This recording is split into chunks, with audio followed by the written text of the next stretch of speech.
turn off the lobby and we'll let everybody in.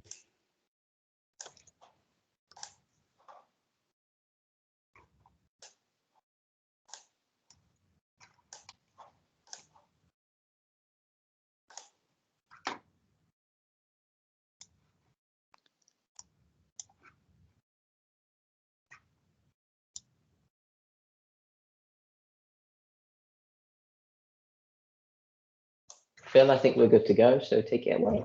Great, thank you, Daniel. So welcome everybody. Welcome to the next session of the Supergen Net Zero Conference. This is the Energy Networks session, and I'm Phil Taylor from the EPSRC funded Supergen Energy Networks Hub. And this session will discuss the role of energy networks in delivering a just transition to net zero. And we will be taking the findings from this session to COP26 to inform policymakers, investors, and the general public. Now, just a little bit to say about the Supergen Energy Networks Hub. I'll keep it brief for those who don't know about us, but the Supergen Energy Networks Hub aims to connect, convene, nurture, grow, and diversify the energy networks community in order for us to accelerate our progress towards a just transition to net zero. And as well as being a hub and carrying out those hub activities, we have a core interdisciplinary research program. And we carry out this research program with industry and with many international partners. And what we're seeking to do there is identify and evaluate socio-technical, multi-vector, low-carbon network futures. Today we've got a fantastic panel, so I'm sure we'll have a very stimulating discussion. And once again, thanks very much everybody for joining us today. Just to give you a little bit of background, in the run-up to this session, we held 3 workshops focusing on social, technical, and commercial aspects of future energy networks. And in a moment, I'm going to ask the chairs of each of those workshops to give you a brief summary of the key points that emerged from those discussions. So we're going to try and use those discussions as a launch pad for today's debate. So after I've done that, I'll ask our panelists, our remaining panelists, for any reactions or provocations they might have in response to those summaries, and then we'll open it up to a conversation. Now, Carolina, who is with us today, has kindly set up a piece of software called Pigeonhole that we can use for you to pose your questions, and also you can interact with the questions and like them if you think they're good ones, and that will help us make sure that the most popular and interesting questions are posed to the panel. So you'll see in the chat function there's a link for Pigeonhole, and there's a passcode that you can use, which is the word super. So please do log on to that and use that function, and I hope that will help us make sure that everybody's heard. And any questions that don't get dealt with during this session, we'll pick up afterwards and contact you. So if you really would like a response and you can make yourself identifiable there, then we'll come back to you. The other thing to say is that we have an illustrator with us today who is going to be listening to the discussions, and then is going to have some follow-up sessions with the Supergen Hub. And we hope to use those illustrations that we generate from these conversations so that we can talk to non-expert audiences at COP and elsewhere. So I hope that's going to be a nice addition to what otherwise might be a fairly traditional conversation. Okay, so I think that's all of the information that we need so far. Carolina, please correct me if we need any more clarifications regarding Pigeonhole. Otherwise, I hope that that's going to be used effectively. So I think first of all, I'll maybe go to Jinjung Wu to give us a summary of the technical workshop that we held prior to this conference session. Jinjung, over to you. Okay, thanks, Phil, and good morning, everyone. My name is Jinjung Wu. I'm a professor of multi-vector energy systems at Cardiff University. I will briefly introduce some of the key points obtained from the workshop, focusing on the technical challenges facing energy networks in light of the 2035 and the 2050 targets. So the participants agreed that electrification of heat and transport and readying the electricity network is likely to be the most significant technical challenge facing the UK energy networks to reach the net zero targets.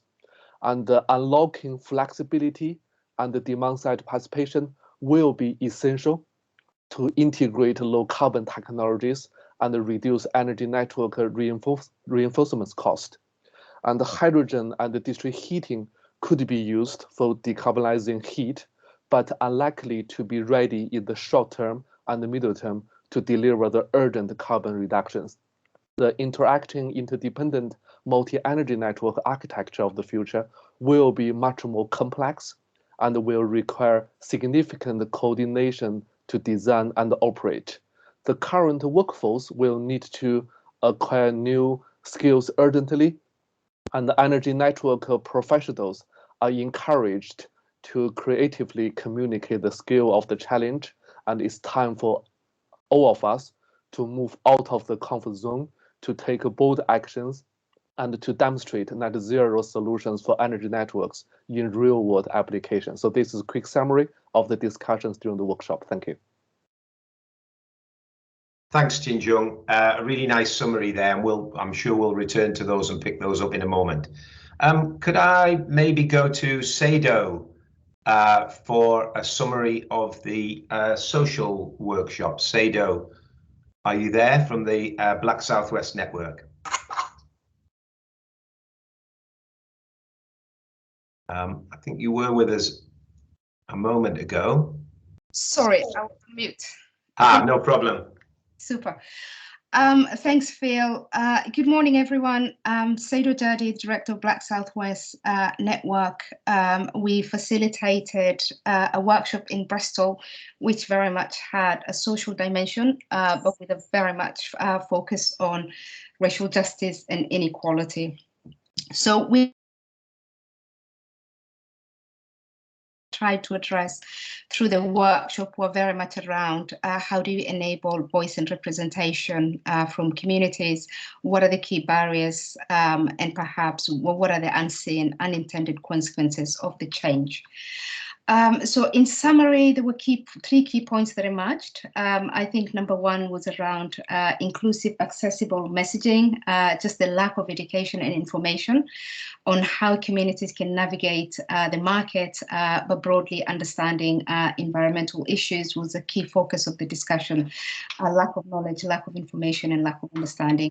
What are the impacts of that? I think key is around low income and vulnerable families not being able to be informed or prepared to negotiate around energy deals and ending up in fuel poverty, but also debt. There were key issues around disadvantaged communities not being able to join energy networks, but also around decision-making spaces and who's represented in that space.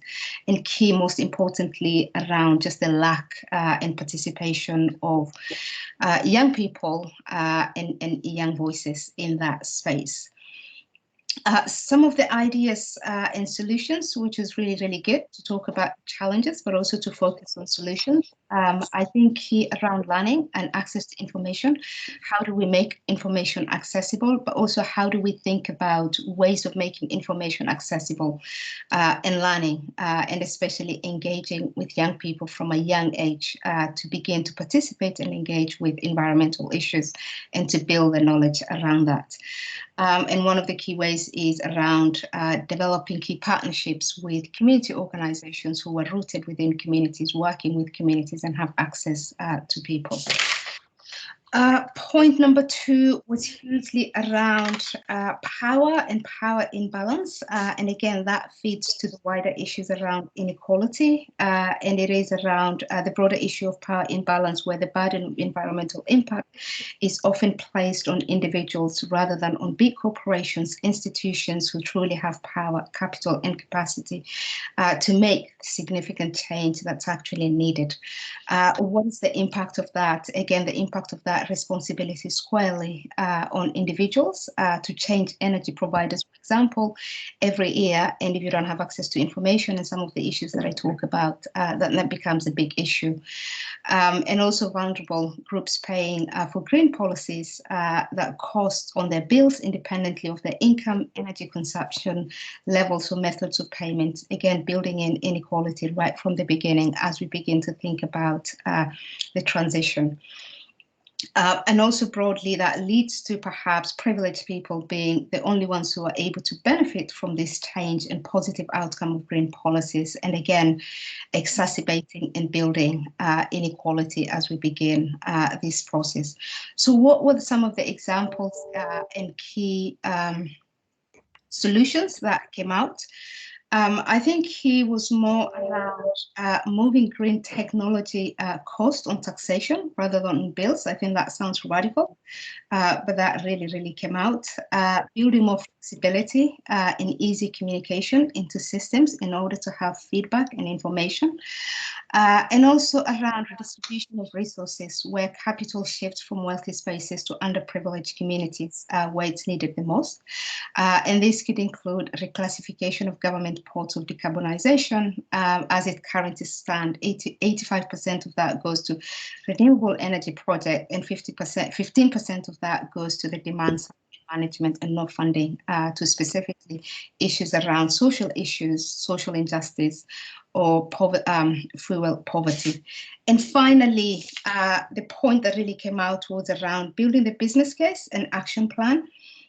And I think participants ultimately agreed that an action plan which encompasses a robust and multidisciplinary business case to gain buy-in from government policymakers is quite key. And perhaps that can be framed around, and specifically around Bristol, there's a huge sustainable development goals. So there is an opportunity to actually frame it around the sustainable goals and give that space to also engage and build communities as part of that process. I think that was the summary. So over to you, Phil. Thank you, Sado. That was an excellent summary, really helpful. Can I now go to Furong to tell us about the markets and regulation workshop, please? Thanks, Phil. I'm Professor Furong Lee from University of Bath. So the panel for markets and regulation recognize PM's 10-point plan, really bringing the energy challenge closer to home. Energy landscape will be expanded very substantially at both ends of our network by 2030. On the national level, there will be 40 gigawatts offshore renewable energy. At the edge of network, we are expecting 20 million electric vehicles and heat pumps.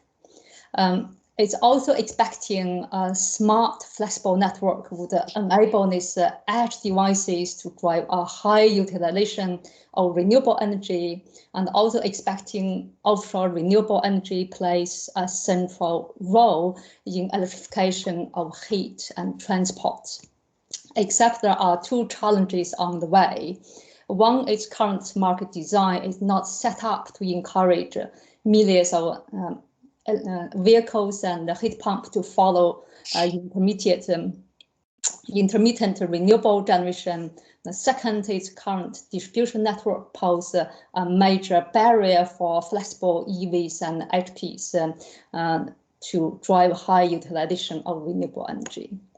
So against this background, the panel discussed these two issues. On the market design issue, we discussed the 4 market options to enable individual EVs and heat pumps to drive to follow system level prices.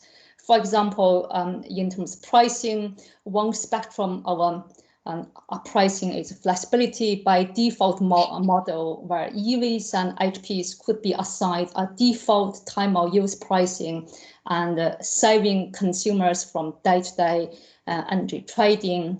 On the other end of spectrum is highly granular dynamic pricing at individual devices level using the up-to-date information from energy prices and network constraints. On the customer side, we're talking about good citizenship, well aware of the implications of their actions or inaction on energy system. We also have a consumer waiting and see model. Citizens wait for the state to take the lead. On network side, we also considered 4 options: flexibility first, proactive investment ahead of time to ensure fast uptake of vehicles and heat pumps, also drive a high utilization of this flexibility, smart DSO approach, and wait and see approach. So that is my quick summary. Over to you, Phil. Thanks, Fu Rong. Another excellent summary there, really helpful. So what I'll do now is I'll maybe just go around the panel and give them a chance to react to that. I think lots of really good stimulating points there. And what I would do is just remind our panelists and the audience that what we're trying to do is, whilst recognizing that this is an energy systems issue, that we are the energy networks hub. So we try to at least take a energy network centric approach to this. And I know that's incredibly difficult to do because it is such a interacting and interdependent socio-technical system, the energy system. But still, let's see if we can retain a networks flavor to this conversation. So I'm wondering maybe whether I could go to Adam Scorer at National Energy Action first and see what you might like to add to this. Oh, thanks, Phil. Thanks very much. I'm, as Phil said, Adam Scorer from National Energy Action. We're a fuel poverty charity. My background is in general consumer advocacy as well, so it's really sparked a number of issues. I think a couple of challenges just from me, bearing in mind the network centrism.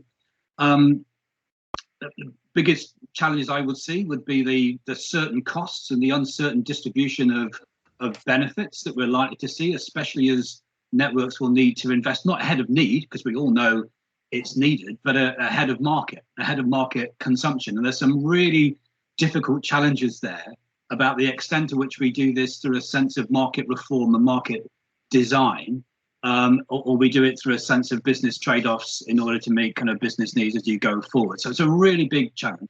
Within that, and I think it was mentioned in what Farong was saying earlier on, is this spectrum between, are we engaging with human beings as prosumers, really active, engaged agents in the market, or are we recognizing, especially in the vulnerable low-income side, a bunch of people who need a high degree of protection, especially in a market on the retail side, which is not a neutral space. We have price caps, we have fair trading regulations because of the history of the retail market, and there's lots of those challenges to get across. So I think those are really important. But on the network side and the Supergen side, there's 2 things that immediately struck me, which I think are really, really interesting. One, what is the role of Supergen and networks with their community footprint, their local engagement, to assist that development of a meaningful engagement with a whole range of groups, but especially marginalized groups? That's really important because networks will see the way in which the costs are likely to fall and where the adopters are and are not, and what you do about the group that you might call the potentially left behind. I think they are a group, and Supergen as a network is really in a great place to be able to think that through.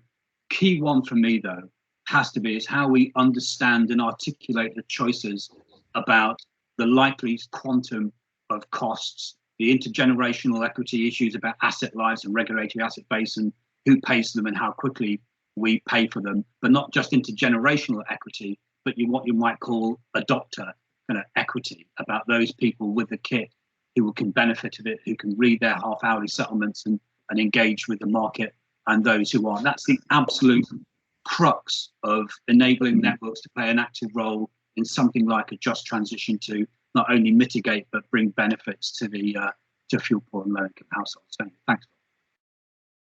Thanks, Adam. Great observations, great challenges there. We'll we can dig into those as we go forward, I'm sure. I wonder whether I could go to Bethan now, please. Bethan Winter from Wales and West Utilities.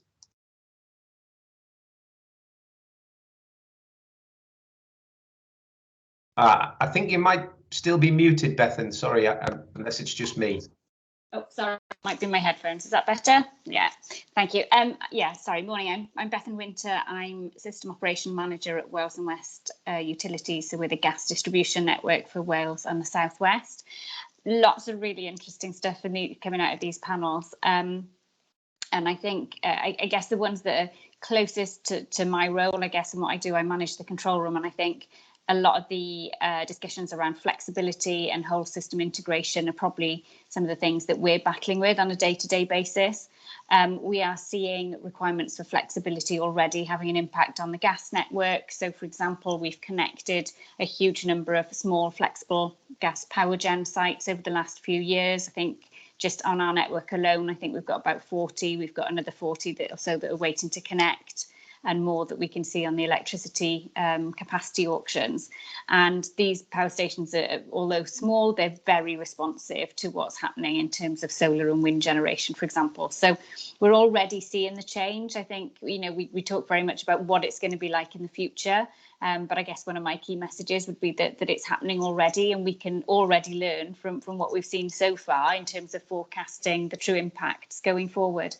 And I think we can see some other opportunities there with things like hybrid heating systems, which have an air source heat pump and a backup, which could be on gas, and that could be gas or green gas or hydrogen in the future. We've done some work in Bridgend trialling those systems, which again could be optimised to use the air source heat pump when green electricity was available and there was network capacity, and could then bounce onto their backup supply for short periods of time, you know, when necessary. And I think all the discussions around what that means to different people in society and the impact on those vulnerable people and people, I guess, who are less tech savvy, that's all, again, they're all really relevant points, and how those systems would be paid for is something that we've considered. And one of the universities in London was involved in that project and helped put together an app so that people using those systems could, you know, if they wanted to access information. So we had feedback about what people found useful and what they didn't. But the key thing was that from a customer perspective, they would still operate a thermostat. So they would not have to understand whether the air source heat pump was operating or the backup system. They purely operated the thermostat. So, like I say, there's just so much of this stuff. It's really interesting, and I guess quite a challenge to make sure that we're taking all of the different aspects into account when we're doing projects and when we're working out what we need to do going forward.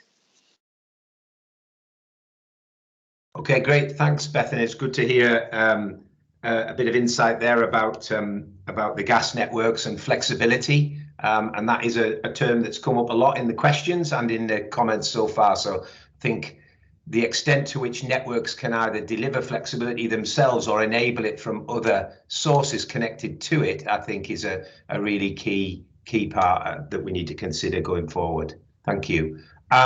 So I'm wondering now, Michael Pollitt, whether you might be able to come in here. Yeah, thanks, Phil, and thanks to everybody else for all their comments. So I'm an energy economist. Let me try and say a few things about that are relevant to the economics of this. First of all, we know a lot already about how consumers behave. We also have examples of how networks might adapt. I mean, the Norwegians already have a network which has lots of EVs, lots of electric heating connected to it. And we also know that consumers are not interested in interacting in general with prices to devices or granular pricing. So, you know, don't be surprised that they're not interested in that. We also have regulation of energy prices and energy networks. One of the roles of regulation is to regulate the average price and the price variability and the sort of price structure, and regulators don't like massive time variation and space variation of prices. So, you know, there's limited potential for using prices. And one of the things that Farong was illustrating, I think there is this sort of Schweppian transactive energy view that we're going to have pricing to devices. That's nonsense. We're not going to have that. But what we might need is much more control and smarter pricing. The other thing I just want to end by saying, relevant to networks, there's been a lot of work done on constraint management by distribution networks. very little is proven about whether that's worth it or not for consumers. So these prices tend to be quite high, and there's more scope for control and for targeted investments in flexibility, but under long-term contracts and by networks themselves, which would reduce costs for consumers. So paying attention to the overall cost is important. And just to pick up the point on allocation of costs, we know that there's lots of fixed costs in networks, and we can do more about reallocating the costs away to richer consumers and protecting poor consumers in the energy transition. And that's, again, a role of regulators to do that. Thank you. Thanks, Michael. And maybe we'll get you to tell us a bit more about that constraint management piece as we go forward. You're putting a lot of onus there on regulators. So I hope Ofgem are up to that challenge. Let's see. Okay, Jenny, now please, could I ask you for your comments? Thanks, Phil. So my name's Jenny Cooper. I'm here with an EPSLC hat on as chair of the high-level group for Supergen. So for my sins, I was here at the beginning in setting it up. And when we set it up, it was about, in all honesty, a dying research industry in energy, and it was about lots and lots of people were leaving the research into energy. So we didn't have a skills base, and I think there's been a lot of successes. But I think Xingjun talked about being bold. We are now at a point where there is a lot of information out there. We've heard an awful lot of stuff here. We need to be bolder, and we need to communicate. I do work in schools as a governor, and there is a lack of understanding of the whole issue of energy, of climate change, of engineering, and yet this is the generation that we need for the future for making these changes. There's a lot of us here that won't be worried we'll be living it, but we won't be inputting into it in the first place. So I don't think we're doing enough. I don't think we are being bold enough. And talking about being bold, I don't think we're being bold enough with the market either, and where it sits on a very simplistic approach. It seems to be all about talking about, well, how do we manage the green? How do we do that? It's more expensive, blah, blah, blah. But why aren't we actually doing something about making it negative to do the wrong thing rather than the other way around? We should be out there saying those that can afford it, do your bit, but you shouldn't be subsidised. Adam talked about fuel poverty. The fuel poverty and third world are those that need to get this right. We need to get it right for them. And so we shouldn't be arguing about those that can afford it, trying to get money off. We should be doing it right. And while I'm on that, we should not be building houses and that are not net zero. We're out there. We need to actually make a big difference. We've got a huge opportunity through Supergen to lobby at a high level, at a medium level, and then get out there with communication. And I believe on a network sense, in terms of the people and the infrastructure, we need to be doing that side of stuff. Thanks very much, Jenny. So a really good challenge there to us to do better on our lobbying and our communication from the hub, and also generally a call to arms there for everyone to be more bold. Thank you. Chris, can I come to you now? Thank you, Phil. Chris Harris, engineer and economist, NPower and Bath University. Focus nowadays on society with my current activity with the British Institute of Energy Economics at Net Zero Society Conference next week. So if we can look forward to net zero 2050, unless carbon capture and storage can capture a very, very high rate of carbon very, very cheaply, as Xingjun and Ferrong both said, all scenarios pretty much lead to massive electrification, including deep into industry. The principal question really in the non-CCS case is penetration of molecules in the system, which Bethan referred to. And hydrogen in particular, for example, hydrogen vehicles, hydrogen steelmaking, etc. Now, the driver we have to do now is we need to match the timing of the variable renewable energy to the load, because the load wants to run continuously, for example, hydrogen electrolysis. And we do this as the buffer, which is demand management and heat and transport. So that can absorb when the wind's blowing, when it's not blowing. So that's a temporal challenge. We have a new challenge now, which is a locational challenge, which is why we're talking about a networks group today. It's not new in some respects. In the 1920s, we had this big question, whether we put power stations and heavy industry via the coal, or whether we move the coal to the power stations and the industry. Now, in this case, we don't have that choice because the energy is where it is, but we can still build in different places according to the richness of the energy source. So the question now is not whether we move generations, whether we move demand. So do we move the demand to the generator, or do we move the electricity from the generator to the demand and then, of course, build a massive network? So this comes on to the work in the hub work stream that I'm doing with Professor Wrongley. The electric vehicle has a very unique feature. The unique feature of it is movable. It has a fair degree of discretion, what Phil called flex, in both the time and the place of its journey. And that's very, very unique. And so electric vehicles are, in my view, and I have some respectful differences to Michael on how deep you can go and control directly to devices, but electric vehicles are a virtual network. So how can we use this feature to be smart about what we design? For example, the democratic process of planning locally. Where do we put our car parks? Where do we put the kit, etc. And Adam and Seda made a really, really important about equality. If we're not careful, this transition will not be equal. And I think we'll all agree on this call that is completely unacceptable.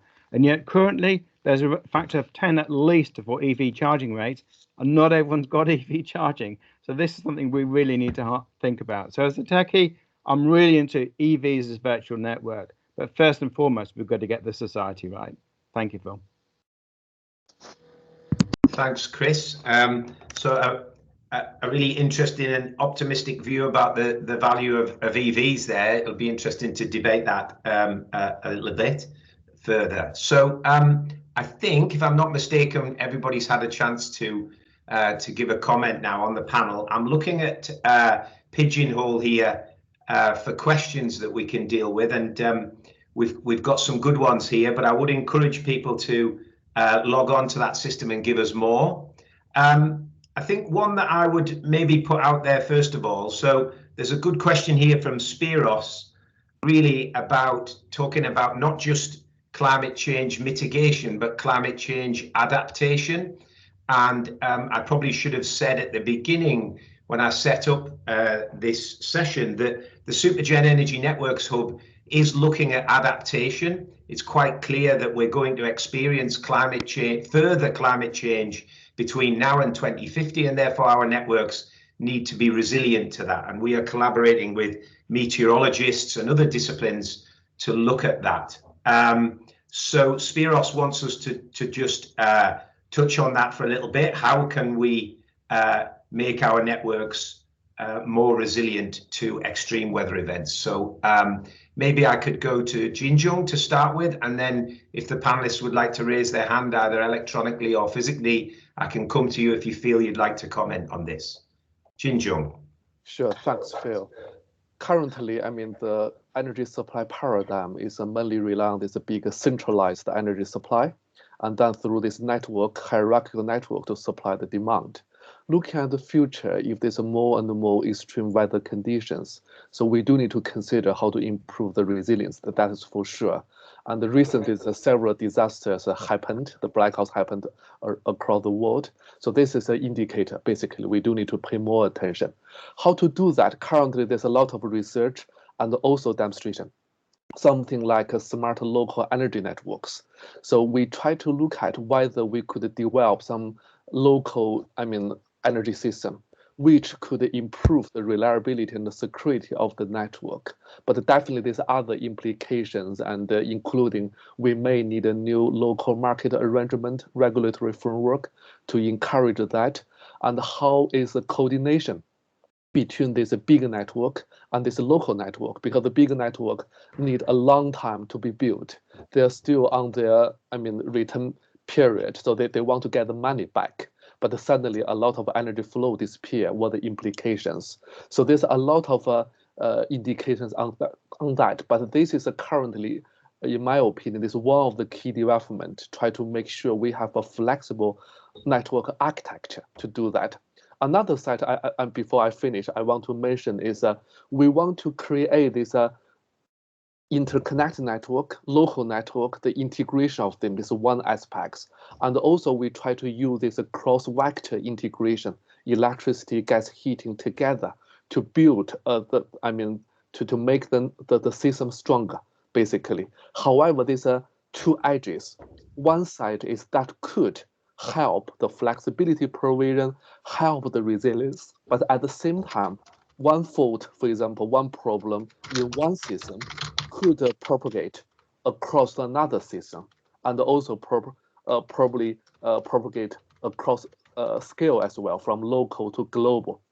So this is not only we should focus on low carbon, zero carbon, but energy security is one issue. I think also mentioned by Bethan. So we already see the coupling between them. Some lessons we should learn from Texas as well. That's from me. Thank you.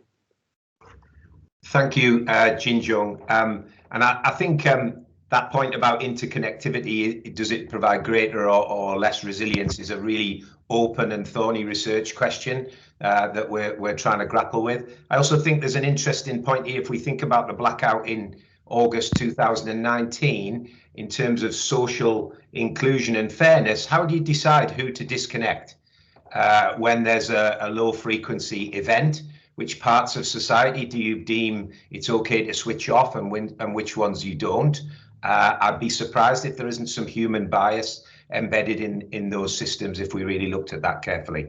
Bethan, did you want to come in with this one?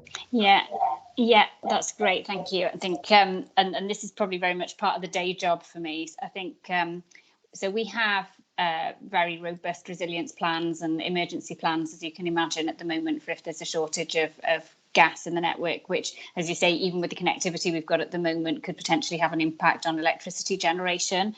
But I think what's really key for me here is we've talked about the integration of networks, but one of the key things for us is going to be how resilient the comms network is. And I think somebody said earlier, there's a lot of work being done on smart, but actually what benefit does it give us? And if you want to rely on smart, then you're absolutely relying on the comms network. And I think we've seen this week, there's been issues, hasn't there, with, I think there were issues with Sky, and I've been on several meetings this week where we're all working from home, and suddenly it's like, well, so-and-so can't join and so-and-so can't join. So, you know, you could really see already how much we rely on that connectivity. The gas network, you know, our sites will operate underwater, so we do look at things like flooding plans and adaptation and anything that we may need to think of. But pipes are fairly resilient, and like I say, on the whole, will work underwater. But the issue for us is, can we communicate with them, and do we have to start sending people out to have a look at what's happening rather than getting those auto feeds back to the control room? And I think that's just going to become a bigger and bigger problem. Thanks, Bethan. Okay, Chris, please. Thank you very much. I'm glad you mentioned Texas, because it's a really good example of how something going wrong, avoidably going wrong, can have a lot of human tragedy, although that one wasn't specifically network related. I think on electricity networks, we've got three principal issues, which is thermal stress, floods and storms. So they're also doing a lot about floods. So I focus on thermal stress because I think there are some solutions to this. If we have much better diagnostics on the system, we can understand the thermal stress we've got on the network more and more. And we are going to stress our networks more because we've got all this electrification going on. So we need to manage to operate with lower headroom, but we need to know what the headroom is, which is end of system diagnostics. Thank you, Phil. Thanks very much, Chris. Okay, well, Jenny, please.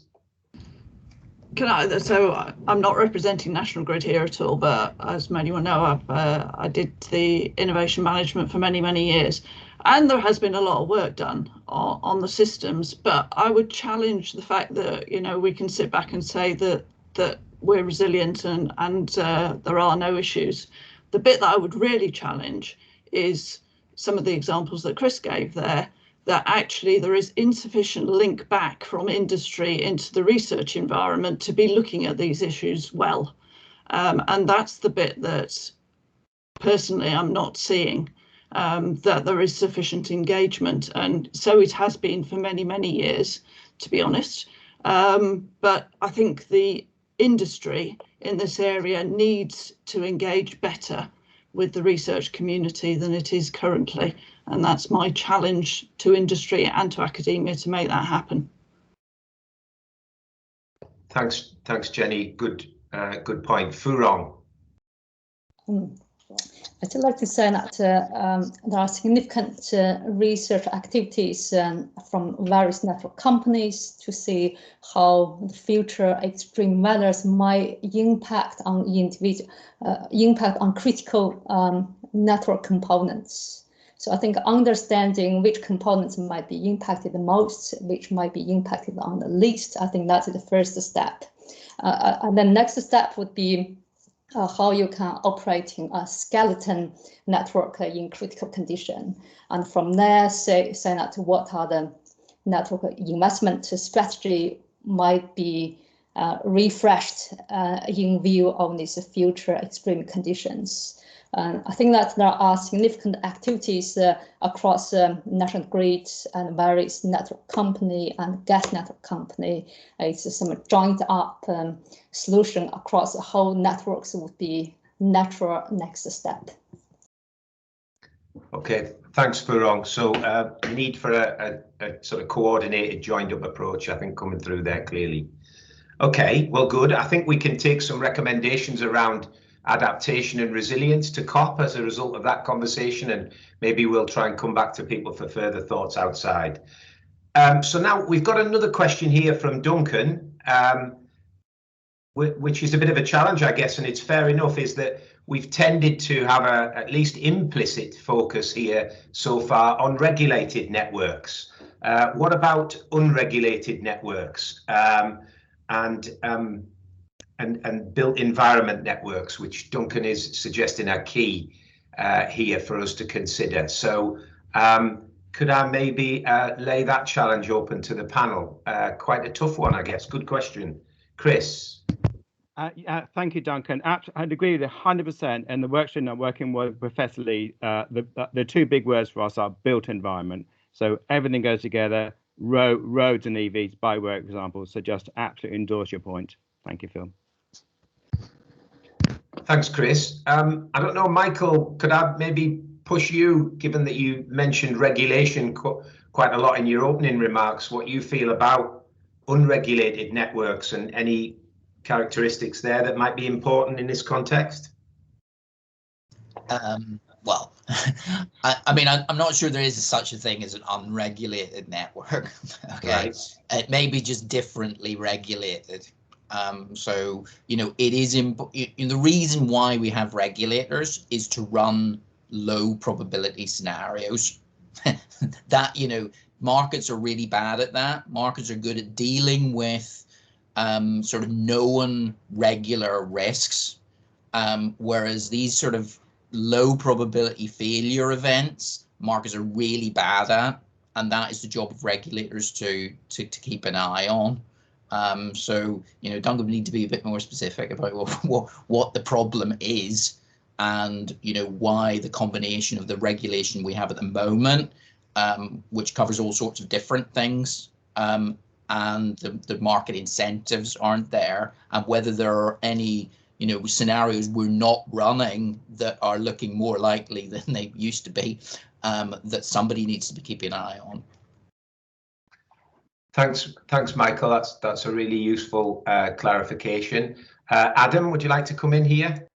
Well, just a very micro point. This might not be what Duncan was getting at, but I've just been thinking through the course of the session about what I meant about the left behind, who we might regard as that, and I just always come back to folk who are either off the gas grid or in areas of particularly constrained connection, rural, remote.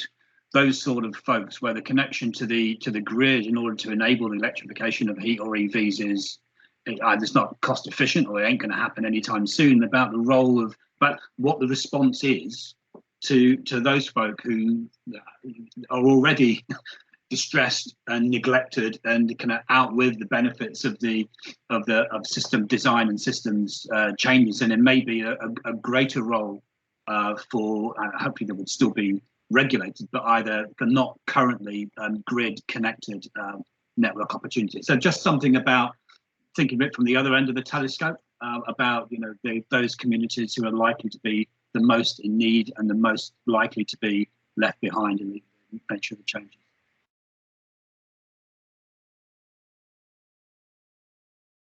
Thanks, Adam. Furong, would you like to come in there now, please? I think that it's probably worthwhile to ask Duncan for his view. And we also have Marcia Platti from Ofgem could possibly hear her view as well. My immediate thought is building environment. I think in the part we do have a gas, electricity, water. They are provided by different service companies, and as we increasing our electrification of heat and transport, how you would bring that together is something need to rethink. So it would be quite good to hear what Duncan's view on this. Okay, thanks, Furong. So perhaps Marcia and Duncan can keep adding things to Pigeonhole if they would like, along with everybody else. There are a couple of questions here from Marcia, which I'll put to the panel in a moment, but I think Jinjung, did you want to come in here? Yeah, very quickly, I think Duncan pointed out a very important question. So if you look at the number, so the latest number I got is 2017. So even heating of homes account for 30% of the total emission. That is, this is 17% of all carbon emissions. So that's a very important sector. There's a lot of discussions using heat pumps, for example, to convert this consumption to low carbon. However, there's implications on the electricity network. For the building networks, personally, I want to say there's a big challenge about the network in the building. The key challenge we are facing is the efficiency. Because using heat pumps, we must make sure the building efficiency is high enough. Currently in the UK, we have around 29 million homes. So that will need upgrading by 2050, basically 1 million homes per year. The current progress is extremely slow. So whether we can achieve that or not, I think it's a big challenge currently. Thanks, Jinjung. Jenny, did you want to come in, and then I'll perhaps move to another question? Yeah, just very briefly, because it does relate, and in fact Jinjung said a load of the stuff there, but we're leaving the decisions, I suspect, to those that possibly don't have the information. So this is again getting the information, and relating to COP is clearly about making sure that people who are planning in the built environment do understand and really see what the issues are and how things can change. And heat is obviously a critical one. Transport's critical. That lack of coordination, is there a lack of coordination? What can be done? And I just think that's something that we need to go beyond the networks bit here. We think of networks, we think heat is obviously in the networks hub, but how is it being introduced into the discussions? How is it being lobbied back? It's just that whole issue, and COP is an opportunity, I think, to raise that as an area for discussion. So thanks, Duncan. Thanks, Jenny. And just a little follow-up comment on that. We're hearing a lot of comments here from everybody about the fact that we've got to join things up and make them more coordinated. And I guess one of the things that contributes to that challenge is the fact that in the UK we've got privatised energy system that has also been unbundled to quite an extent. And so one of the things that we sometimes look at, and somebody has mentioned in the questions here, is you could compare this to a more vertically integrated state-owned approach, such as the one we might see in China, where the market forces aren't quite configured in the same way as they are in the UK. So maybe at some point I could ask for comments from the panel about what they see as the pros and cons there. I mean, is it easier to drive to net zero in some senses in a Chinese type organization, state-owned, fully integrated, vertically integrated, set a target, get on with it? Is that easier because you don't have to coordinate lots of commercial private organizations to move in the same direction? Or are there other problems? I suspect there are other problems as well, but I'll just put that question out there. We're kind of touching on the edge of it anyway. So there's some questions from Marcia here, and there's one for Jinjung around the role of microgrids for resilience and how important you think they are or not. And then there's also a challenge in there for Michael around consumer devices not responding to granular price signals, but greater control, and that control will require signals. So how do you kind of reconcile and square those two comments? So maybe a couple of challenges there, and also if anyone wants to chip in about vertically integrated energy systems, state-owned versus privatized, unbundled, I'd love to hear something about that too. Who feels brave enough to have a go at those? Michael. All right, come on. All right, I'll take the first one about China. Oh, come on. You know, China is way behind on decarbonisation, and let's see what progress they make. They also don't really have, you know, it's not true to say there's no unbundling in China. Generators are separated from networks in China. So, you know, just be a bit careful about that. I'll just remind everybody what a disaster the CGB was, what disaster all of the state-owned companies in general have been. The actual evidence is that countries with more competitive electricity markets actually have gone further in terms of decarbonisation and the rollout of renewables. And that's because incentives do work, you know, and so targeted market-based incentives work. So it's, you know, and actually there seems to be a correlation between the use of markets and, you know, more ambitious climate policy. So, you know, let's just put that to bed. I should also say that markets coordinate as well as, you know, sort of institutional coordination. And also we've got plenty of organizations that do coordination. So you know, one needs to be a bit careful of suggesting, oh, what we need to do is re-merge all these companies together and somehow that'll give us a better outcome. I think there's no evidence that that is the case globally. So, you know, that would be my short summary on that. Let me respond to Marcia's comment. I mean, I think the thing that I'm suggesting won't happen is that people see prices at their devices and they respond to them, which is what you see happening with say gasoline prices. Okay, you know, there may be some settling up process which involves, you know, how you actually used your device, but it won't be granular pricing. I mean, I think the idea that we're going to be doing that at the household level is just fanciful. And I think there's plenty of scope for better control where you just say, you know, you've got to charge it at night, your EV, and the grid will decide when you go, or your aggregator will decide when you actually get charged. And if you want to charge it instantaneously, you'll pay a whopping great price for that. You know, and those are the sorts of business models we need to investigate and we need to build political support for. Okay, great. Thanks, Michael, and thanks for being, you know, bold and getting stuck in there. That's great. It's nice for us to have a bit of an argument in sessions like this, so that's great.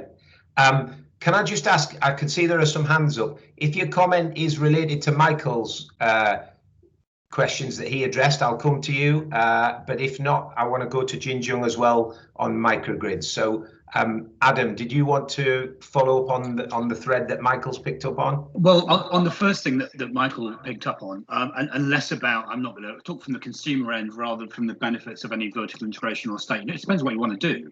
I mean, it would have been better if we had a more integrated directive response when we tried to roll out smart meters, getting kit on walls. It would have been a great help if we'd done that. But if you're looking at behaviour, accelerating and incentivising behaviour issues, then markets are a much better mechanism. And then to go with the circle again, for me, the primary issue is those people who needed to be protected from the volatility and some of the flexibility that's likely to come down the end.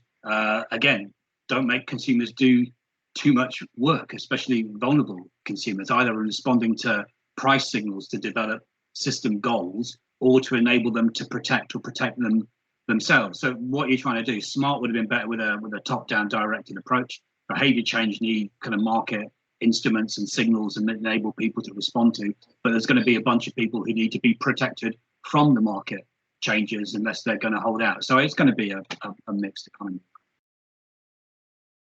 Thanks, Adam. Nice balance there. Thank you. Chris did have his hand up. Chris, yeah. Thank you. So addressing Michael's point, but bringing it back to networks. So I have lived that experience because I was Central Electricity Generating Board, then National Power, then NPower, and we know what happened to NPower. And similarly, all the foreign acquirers in the UK actually were not very successful financially. That doesn't mean it wasn't successful for the country because the money went somewhere, probably to consumers. I think there's one big question in the air on your question, Michael, which is system operator. We've got the SO probably coming out of National Grid. We've got UKPN doing a sort of SO separation, and most particularly, we've got National Grid purchase just gone through Competition Markets Authority on Western Power. So the question is, do you pull out system operation? That's a very, very big, very live question. But in terms of unbundling, etc., I've got one very strong view, which is innovation is absolutely essential, and innovation does not get done, despite very famous author Mariana Mazzucato, with whom I disagree, who says state is brilliant at innovation. I personally think it's not. And what's not working right now is there's no route to market for the innovators into our sector. And I see that as a very significant issue. Thanks, Bill. Thanks, Chris. So some good thorny questions there about pulling out system operation and how to get more innovation into the sector. Really good ones there. Thank you, Chris. Furong, did you still want to come in on this kind of markets area? Yeah, just very quickly, I just thought this top-down approach seems worked well in emergency. Like I see that China's pandemic response, once that alert a big challenge, if you can mobilizing the whole country's resources, that seems worked really well. But in peacetime, I think top-down approach to me is really stifle competition and stifle people's participation. If decisions all made by the top, vast majority of workers would just implement, and it's likely to lead to irresponsive workers. So I think that the white paper, the very first white paper for deregulation for the whole country, is how to passing power to worker and engaging them to make them become highly engaged, innovative workers rather than passive workers. Thanks, Furong. Another really interesting observation there. So I think if it's okay, I'll stop on that thread and maybe come to Jinjung about Marcia's other question about are microgrids important for network resilience going forward? And if so, how? Okay, thank you very much. Microgrid is a very hot topic, and it has been there for 20 years. And currently, I think it's used commercially for off-grid system, for example, some island system, things like that. For the grid-connected system, currently its cost is still higher than grid supply, although it's closer now. So there's some challenges there, and if there's a lot of research try to use this to improve the resilience of the system. So that is understandable. If there's something happened on the big grid, we can cut the link, keep the lights on. However, come back to the question about the cost, because this means the people must invest more on that currently financially, there's still, I think, a lot of companies working on that, but haven't reached the grid parity. Technically has a lot of capacity. If you look at the way forward, I mean, my personal opinion is in the future, especially look at the net zero future, we will see a mix of a very strong grid plus a lot of smart local energy system facilitate that. But probably we will remove the capability of islanding mode, because for typical smart grid concept, they have two modes, grid connected and islanded mode. That will increase the cost significantly. In terms of the technology, we need to look at the complexity issue, how to coordinate that, commercially, how to further drag the cost down, regulatory aspects, we need to make sure so all these parties involved are fairly treated.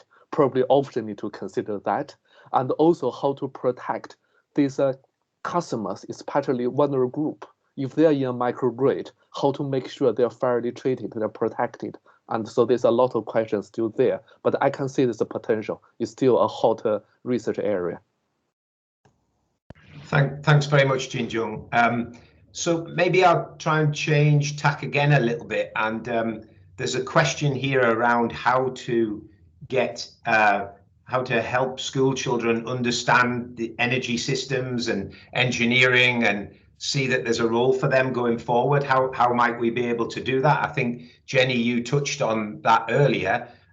Sado, I don't know if that's anything that Black Southwest Network get involved in, going into schools trying to raise awareness of climate change and energy, but any thoughts about what we could do, and in particular what might the Supergen Energy Networks Hub be able to do in this space that's a bit more progressive and have more impact? Jenny. Yeah, well, absolutely essential issue to be thinking about. The short and sweet answer is I think Supergen networks could produce good resources that could be used throughout the country. And because individuals can go in there, you know, you can go into your local school, but it depends on you and what you take. It would be, if we had access, if I had access to some really targeted resources to age, I would be able to do a better job at infusing, and we all need to do that. You know, all of us need to be doing that, but most teachers, certainly at primary, will probably not have a background of science at any level, probably beyond GCSE. So you need to get those resources so they speak to the right people. They need to be presented correctly. You know, great to see you've got some interesting ways of presenting the information we're talking about today. And they certainly need to hit the EDI agenda to illustrate that engineering is a great career for everybody. Climate change is something that absolutely everybody can do something about. Thanks, Jenny. I think this is an area that the Hub can do a lot more on, but we do need help and advice on how to do it in an effective way, I think. Sado. Yeah. Can you hear me? Yes.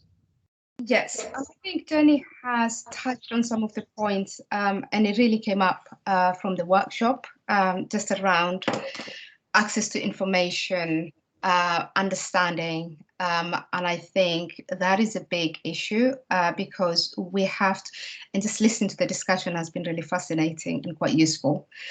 But actually, how do we unpack and move away from the discussion being highly technical, because at the heart of that is around people and individuals, and getting people to really connect with it and to make sense of it. And I think education is quite key. I think schools have a big role, but we also have challenge around school and science, and we have deep inequality already in that space. So we have to think about different ways of just beyond schools. And I think there is a role of community organizations, there is a role of families engaging with the discussion, and we just have to be more creative of how we make information relevant to people. We have the role of social media, how people consume, how people access information, it will need a different way of approaching it.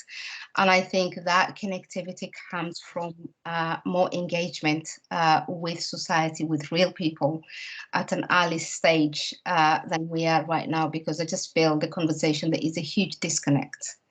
And I think to achieve what we want to achieve, we will have to bring people with us. And key to that is how to really break it and make sense to people, but also look at different ways that it's just really simple, interactive, engaging. Technology has a role, but we have to understand society and communities to achieve that. Okay, thanks, Sado. And I think that emphasises the need for the Supergen Hub to have a really, truly interdisciplinary team and to work with lots of different organisations like yourselves so that we can do that. Because if it's just a team of engineers and male engineers and scientists, then we're going to struggle, absolutely. So we recognise that, and we know we've got a lot of work to do. Maybe I could go to Bethan now to speak to this. Thank you. Yeah, I guess I was just going to kind of think about the impact of this, not just with children, but I think as you go through and people are in their careers, what I find with industry at the moment, personally speaking, I'm nearly 25 years in gas. I work with a lot of people who are nearly 25 or more years in gas, and a lot of people who are that long electricity, but I don't work with very many who've done both. And I think increasingly, in the last 5 years, my colleague and I, we've actually been on training courses about electricity markets, because as I said, we need to understand how flexible generation is going to respond to that. And we're now forecasting flexible electricity generation because of the impact on the network. So I think I'd like to see, not just from that young age, but all the way through academia, university courses, and then actually graduate programs and things where people actually spent time learning the detail of both vectors and others, the things that will come along, as opposed to having a lot of people that are not intentionally, but just have that bias of however many years they've been in that one industry. So I think it's a long-term problem. Yeah, thanks, Bethan. And something that we discussed briefly in a previous session was also, as well as people being locked in just electricity or just gas, there's also that lock-in in academia or industry. And if we could have more mobility between industry and academia, people moving between them, that's certainly something I've done a number of times and I think benefited from, but it's not that common actually. And I wonder about whether there's some benefits in enabling those kind of things to happen more often. Furong.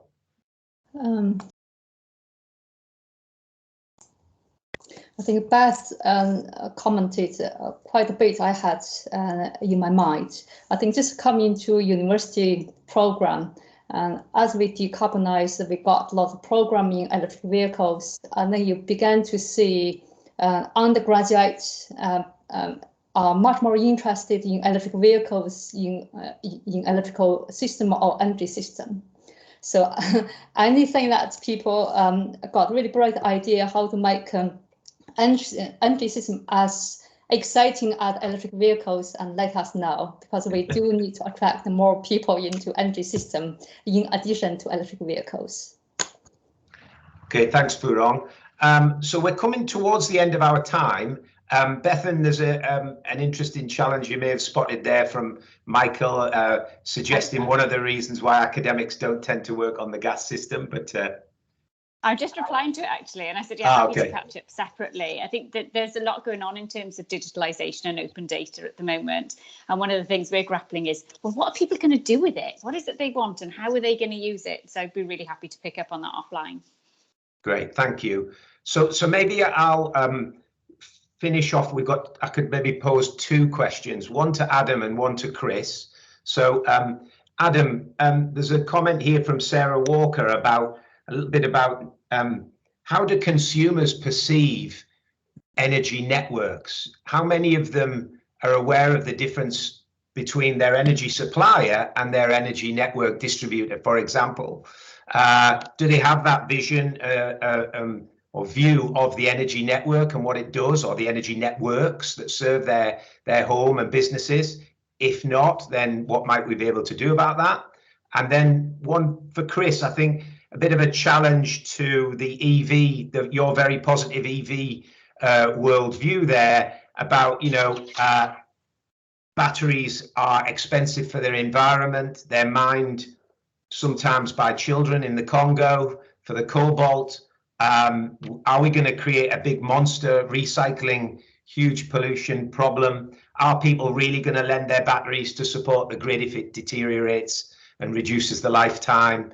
Just some challenges back on that you might be able to respond to. So Adam, maybe to you on that first question, please. Okay, close your ears, Bethan.